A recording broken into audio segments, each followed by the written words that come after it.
دیروینم گرتنی تو خوا کشه چوله و گناو کشه چوله نزهور دیارنی تو خانه سرشاهوله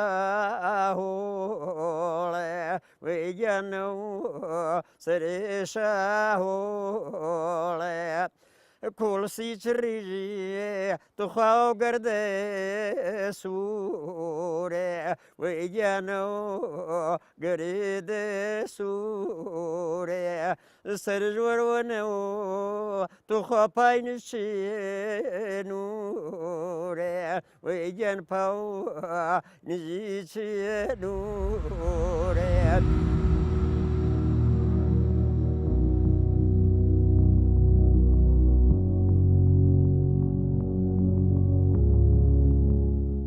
دەڵەمەرز گوندێکی هەورامانی تەختە و سەر بە قەزای سەڵواوایە دەکەوێتە باشووری خۆرهەڵاتی ئەو شارەوە جوگرافیای گوندەکەوە هەڵکەوتووە نزیکە لە سنوورەکانەوە جێگەی کاروان سەرای بازرگانان بووە لە باشوورەوە گوندی دێوەزنا و لە ڕۆژاواشەوە گوندی زۆم و ڕوار دەبن بە دراوسێ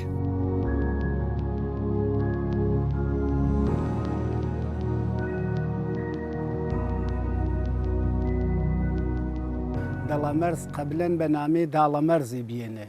داڵەمەرز مەعنا ژانینە ینی مەرز و حەدود و دەگایەکا بینە منتەقە هۆرامانات و تا ژاوەرۆ تا لەهۆنی چوم کاروانی پیگەرە ئامۆلواشا کردینە یاگە کاروان سەرۆچوی بین هەتا ئێمە یاگە قەدیمی ماهنی هەڵێ یاگە کاروانەکە شامەنەن یانەکیشا نۆدوەسۆ یێرەسۆ ساڵاچی وەڵتەر ئێمە تا یاگی دەم و ڕیشەرماکاماوە پیسەژ نەوێنما دەڵەمەرز کۆتەن جنوب و شەرق و سۆڵاوە ئەتا سەرتەروە کەرۆ غەرب دەگۆ دێوەزناوی واتەروە بەفەرکەرۆ مەغرب دەگۆ زۆم و ڕواری ئینێ هەمجەوارێمانی وەڵا ئەلانیمە دەم و قەدیمیاوە ژنەڤێنما شغڵ و دەڵەمەرزی فرەتەر کشاوەرزی بێن و دامداری بێن و کاریگەری قەبلەن چیگە بارێ هەنار شابەردەن پێ دەگۆ سنێ پێشار و سنێ دانشاکیلویە بە فەردووە سۆتمەنی چا تەرەقوەچ منبع و دەرامەدی شابەراوردن پێ ڕووز و پێ بنە ماڵەشە فرەتەر شاکشاوەرزێ و دامدارینی ئێمە یۆما بیەن خواف وەشکەرۆ شێخ مەعازیزی نجاری بیەن ئەسڵیەتش فەقەت دەڵەمەرزی بیەن کۆچشکردن نجار و پاوە ینی ئەلان 150 ساڵێکی وەڵتەر ئی پردێشە بینێنە تا قام و قیامەتی نامێ شەنە قەبلەن بە دۆرانوزوو کشاوەرزی شافرەتەر بێن گەرمۆچی و شابەردەن هەتا من وشمێ زوو قەدیم یاوانرە قاتیە ساڵی ئامن لێ دەگۆ دەڵەمەرزینە چی وێن بە نامێ بەرتەڵوکیوە ئانەشا واردن فەقەت دەخۆی مە هۆشمانمە ینی تر هەنێ مایسە تەمەنشای ناسەرتەرەوە 100 ساڵ و 90 ساڵێ ئاوی متاوا تۆزیح بووە جوانتەرێمە چانێ نەفرەتەر شارەزاییمانیان سەرشووە بەڕاستی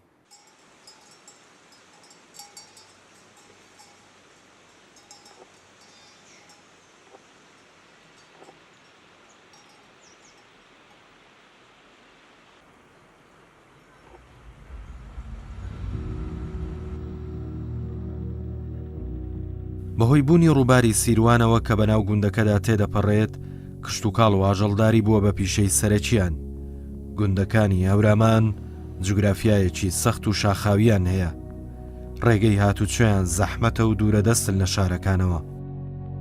بە ئاسانی نەیان توانیوە پێداویستیەکانی ڕۆژانەیان دەست بخەن ناچار بیریان لەوە کردوتەوە سوود لە سروشتی ناوچەکان وەربگرن و بەدەستڕەنجینی خۆیان پێداویستی و کەرستەکانی ناوماڵ لە سروشتەوە بەرهەمبێنن داری ئەرخەوان یەکێکە لەو ڕووەکە خۆرسکانەی لە شاخەکاندا دەڕوێت چوولەکانی ئەم ڕووەکە بە ئاسانی دەچەمێنەوە لە دروستکردنی بەشێک لە کەرستەکانی ناوماڵدا بەکاردەهێنرێن من پیاە بێنە زەحمەتکەش و کاریگەر و هەتیم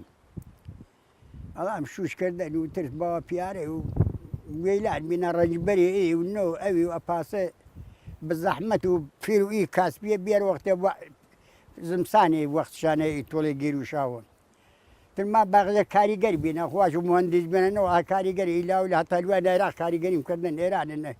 قريا جينا كاتاران إنه كاسين بنا بينا بخوا عمري شملوان هشتاو 5 سال من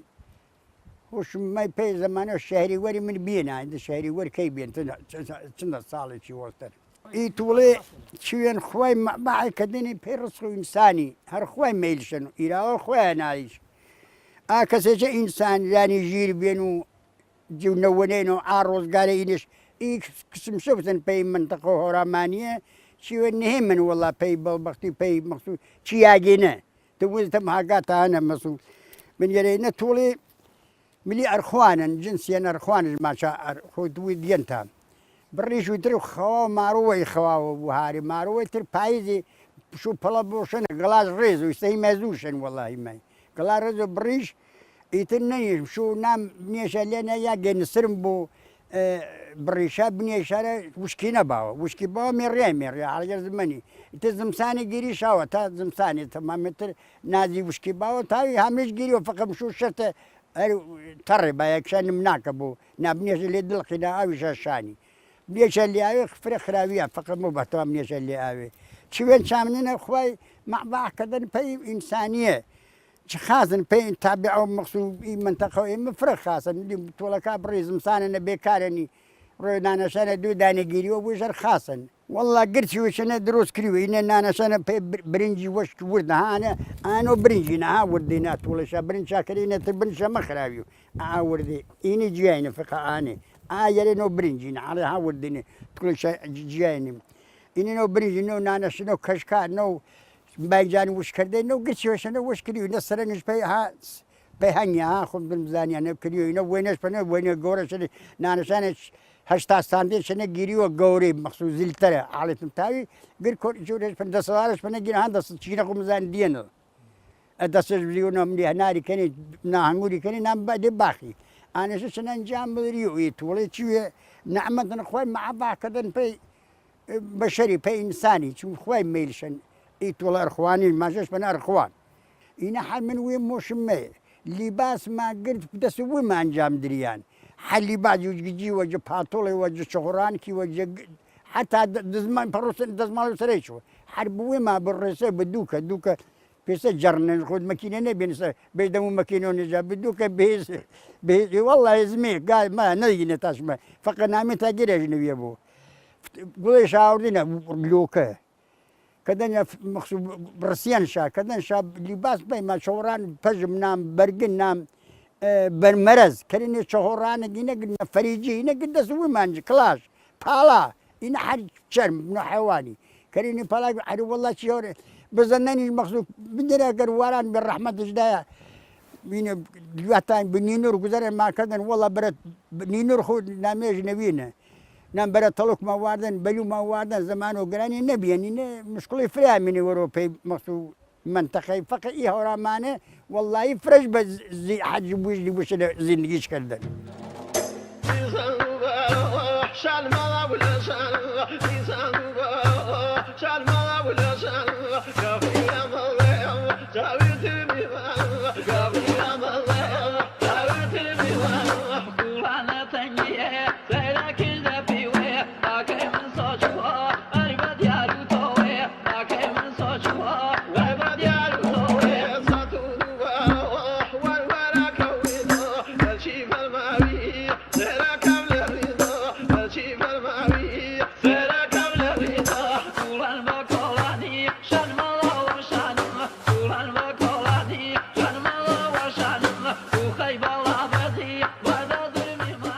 باغداری بەشێکی دانەبراوە لە ژیانی ڕۆژانەی هەورامیەکان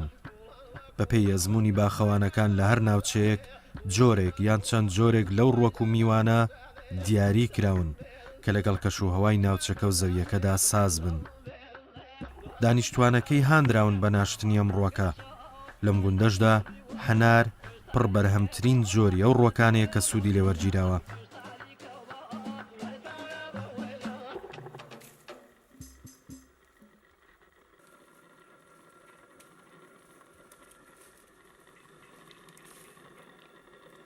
الصفقة ما هنال ماهن بنتقو يعني دەڵەمەرزی ئەغڵب بشهێنارن و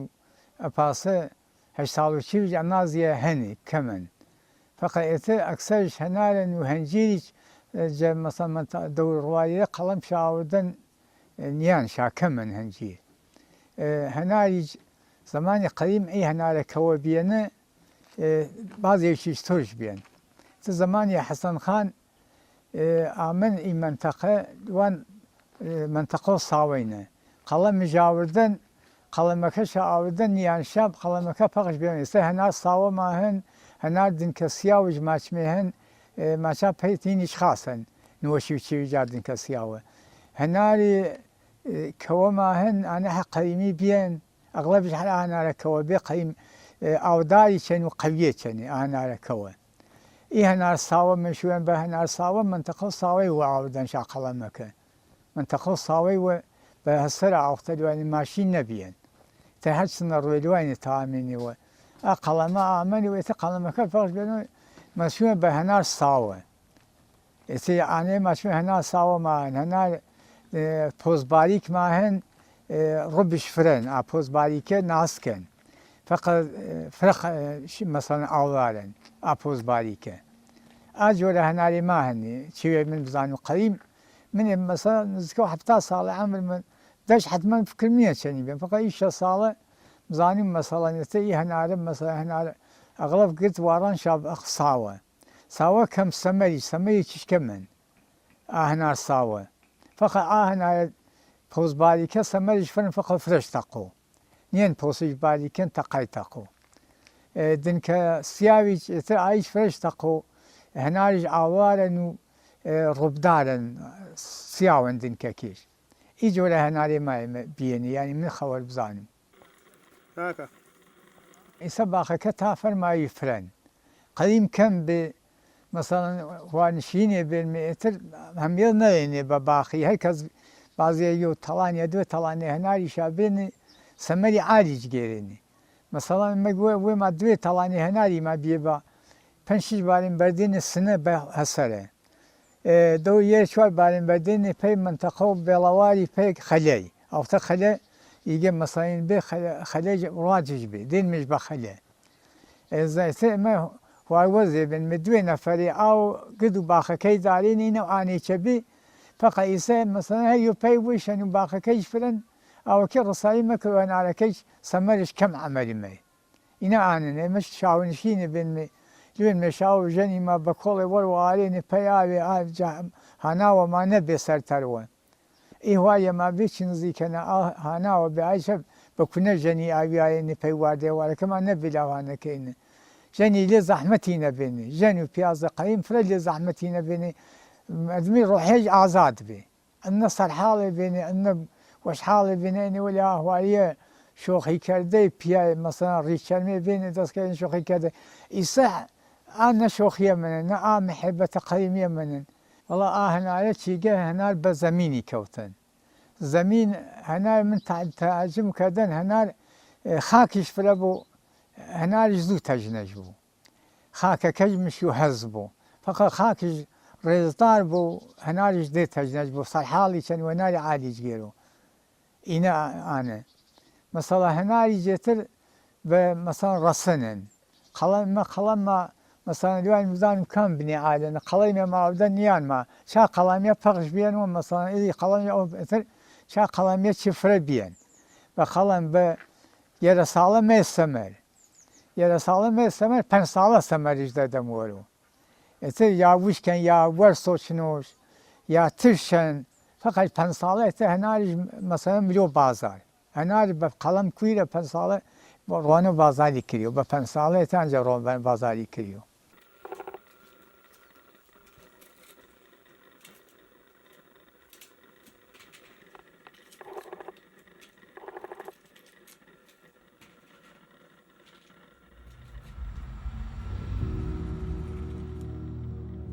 ژن لە ناو خێزانەکانی کوردەواریدا پێگەیەکی گرنگ و پیرۆزی هەیە لە ناو خێزاندا ئاراستەی پەروەردەکردنی ئەندامانی خێزانی کەوتۆتە ئەستۆ بەڵام ئەم ئەرکەی وای نەکردووە کاروباری ڕۆژانە و دەرەوەی فەرامۆش بکات بەڵکو لە دەرەوەش هاوشانی پیا و بەشێکی زۆری ئەو کارانەی ئەنجام داوە کە لە ئەستۆی پیاودا بووە وەکو کوشت و کاڵ و ئاژەڵداری. هاوکات ژنی هەورامان لە کای ئەدەب و نووسینیشدا بەشداری کارای هەبووە و ناویان لە مێژوودا هاتووە. ژەنە هۆرامانی کاکە گیان زەحمەت کێشە بێنە ژەنە هۆرامانی خۆچ مالوان هەوار ژەنەکەی ئامکاری پیاشاکردن کە بروکرین ما بینان لوان مێهانەهای ماوردێنە دڵوەدارێ بێنمێ ئاوەختە حیوان و گا و چێما بێن شۆت و شیرەکەمان یان هەڵی زەماژێنە کەشکی ماچێنە وەشکەدەن ئاوەختی ئاوردەن ما ڕۆن ما بێن کەشکی ما بێنە وەرە تێنێما خەرج بە ئانە بێنە پیاکەچ ما ئەلفوچێ و شاکردنە زەحمەت کێشێ بێنی ژەنەکەی چامکاری پیاکە شاکردن نان ما بێن و ئاوەختە کاریگەر ما بێن و ئاڵفکەنێ و هۆرسێنی ژەنەکەی نان شاکردن هەرگەز زاڕۆژ بێشکێنە بێ بۆ دەستژ نەیاوا بۆ نانەکەشدان بە کاریگەر یەتەری بەردەنش پێ ئاڵفکەنەکە ئاوەختە شەخڵ و ژێنەوە هۆرامانی ئینە بێنەوە ئامێن وێچەرە دەگاتر خەلەو خەرمان ما بێن و شتەن ماوە و کارەکەیمان ئەنجامداری و پێسەخت و زمسانی گرد و ئیمکاناتی ما بێن دووی نەما بێن و کەشک ما بێن و گرد و شەخڵی ما بێن وەڵا فرۆ دەگایەکە و هەورامانینە دڵە مەرجش پێسەویجە دەگایەکە و هەورامانی لە حازی فەرهەنگیرە خصوصەن بواری ئەدەبینە ژەنی فرەکەوتێنە پەراوێز شادینە هۆکارش تا ڕادی ئەم تامێ واچمێ پیایەکە وەرگیری کردێ بە ژەنەکەی وچرا هەر کەم تەرخەمە بێنەچی لە حازەوە ئەسن پێشا ئەهمیەتش نەبیێنی چێوە بەچێویە بێمعنی شازانان و فرە نەلێنێ جبارە شوە بزاننا چێشەن و چه هەمیەت هێش پێ زندگی ماهن پێش دڵە مەرجش پسە ئەو تەردەگایەکە و هەورامانی ژەنیش فرەکەم ڕەنگێنێ ئەچی لە حازەوە نیەنەوە من تەوەجۆم کردن یعنی جە قەدیم و تایسە ژەنەوە دڵە مەرزی پێ هەرمانە فەرەنگیە فرەکەم ڕەنگ حزورش هەر نەبیێن لە تاریخینە توول و تاریخینە حرینە شادواچ و پێ من فرەبی بە یاگەی داڵغە چیم شۆ نەبوو پەنەم وەش بێ وێم هەمجنسەکەی وێم هەمدەگایەکەم دلێ ئیچەوە نەوین و شاوە پێسە و ژەنیە پێسە ئینسانیە وشا بشناساوە لێ جامعینە خصوصەن بواری ئەدەبینە هەری نەبی بەداڵغیە گەورە پێ من ئامانی پاڵ و هەست و شاعر بێ چەنە پتاوە هەم هەرمانە و ژەناکەرود لێ هەرمانە فەرەنگیانە هەر پاسە هەرمانە ئەدەبیەج بەروڕاوە دەگاو دڵە مەرزینە پاسوورەتە واچمە فرە هەمیەت چا بە هەرمانە ئەدەبیێنەوەن چە پیاش بۆ چە ژەنیش کە کامڵەن کەوتنە پەراوێت چا لە حازەوەلی پێش تا ڕادیە بێنێ ئیسە مەسەڵەن هەرمانە فەرەنگیانە فرە شاوینمەوە مەسەڵەن یۆ پێسە کاکە شاهوم مەعازی کەسیە پێسە دکتۆر حیسام مەلەکی ئینیشانە هەنە تا یاگەی یاگەدەست شا بۆ هەرمانە فەرهەنگیە کەرا وەلیجە قەدیمەنە زەمان و قەدیمی واچی تا ڕادیە من بزان و کەم تەرخەمە بێنە چی لە حازەوە ئیسە ئامێنەوە وێ شارە و خصوصەن ژەنەکەی شایسەم زانە مافشا هەنچی کۆمەڵگەینەوەم تاوە هەرمانیە بەراڕاوە تا پێ ساڵ و دووە ساڵی ئەم لوکە من بە شعرێک کلاسیکەوە شروعم پە نەکردن و بەڵامی سەر ڕوتم لوان سەر و شعرە سەردەمیانە یا ئاوانگاردێ و بە جددی خەریکەنە هەرمانە سەروەکەر و بەرنامەشەوە شعر و نیشانە فراشانە شرکەتم کردن و حەزم بیان پێسە ژەنیە هەورامیە منی جوێن برمان و دلێوی تر ژەنەکانەوە تا ڕادێژم تاوە واچم وەفەقە بێ ناچی کارەنە سەوزە پاییزیەنەوە شەویستی چرۆژ ئاستەرە دڵیم سەوزە پاییزیەنەوە شەویستی چرۆژ ئاستەرە دڵیم بەڵام نەما ڕاشا پەنجێت دەسوودی مولام لەکام نەپیچیا لاولا و زڵفان باڵا و پەنجە کاتەرە ئاخ کاڵ زەردە بیە حەزەکێم پاییزیەنەوە هار بێنا پێخۆنچە و خۆیت بەڵام ئیسە پاییز کەی لەنجەتۆ من سەرڕێزە ناجە پاییزی ئیسە پاییز کەی لەنجەتۆ من سەرڕێزە ناجە پاییزی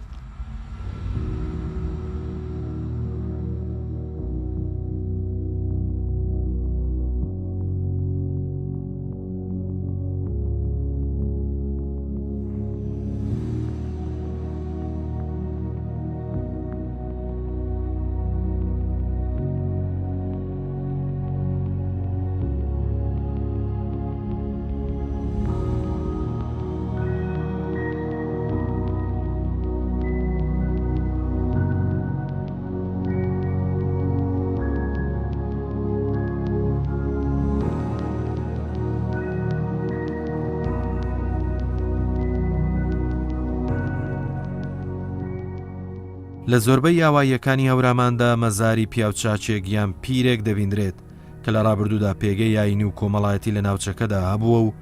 خەڵکی بەڕێزەوە سەردانی دەکەن وەکو پەناگەیەکی ڕۆحی سەیری دەکەن پەڕۆی سەوزی پێوە کراوە ئاماژەیە بۆ پیرۆزی شوێنەکە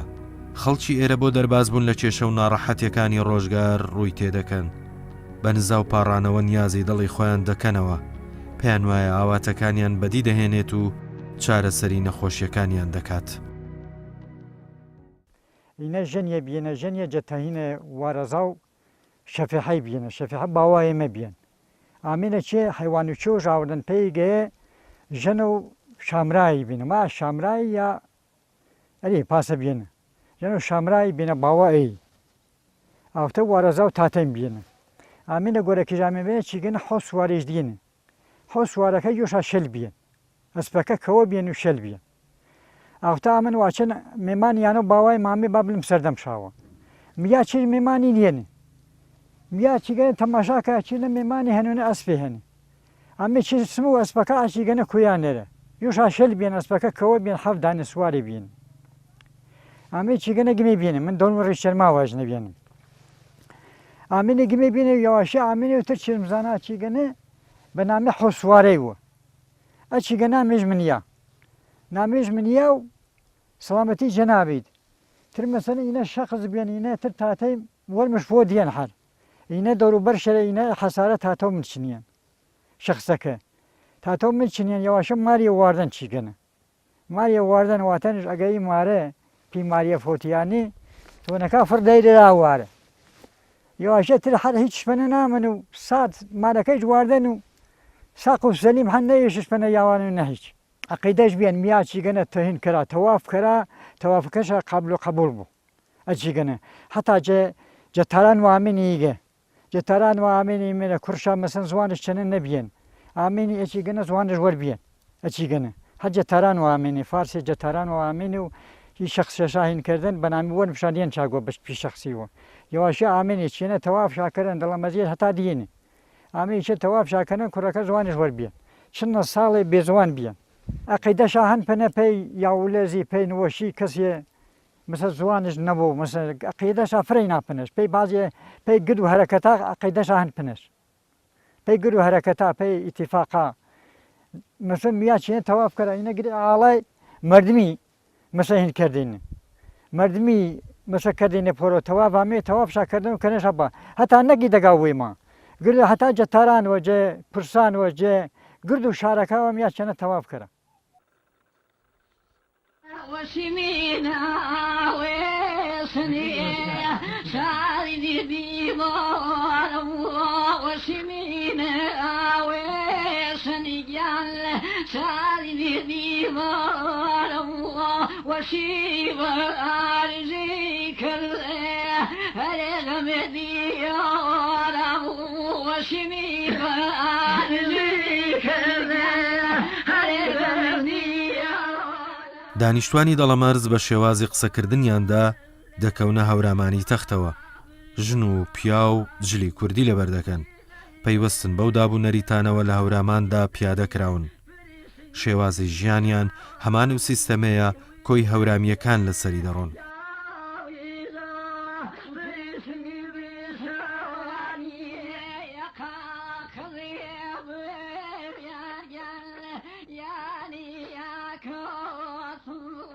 يا